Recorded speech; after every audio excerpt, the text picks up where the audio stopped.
الحميد داشت يطالب فيها بتحريض مباشر على ضرب المملكة العربية السعودية، حيث وتداول رواد التواصل الاجتماعي هذا الهاشتاغ تحت صيحة من الاستهجان والاستهتار والاستهزاء، وكشف رواد التواصل عن غضبهم من هذه المطالب، ودعت إلى الرد ووجوب إسكاته عند حده.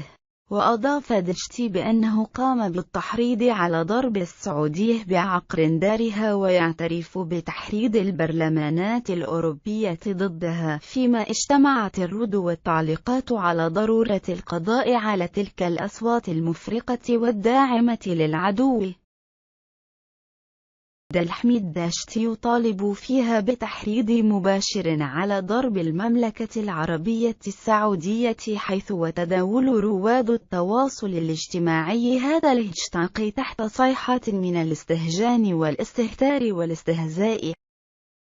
وبالتالي لا بد من ضرب أساس الفكر التكفيري الوهابي في عقر داره.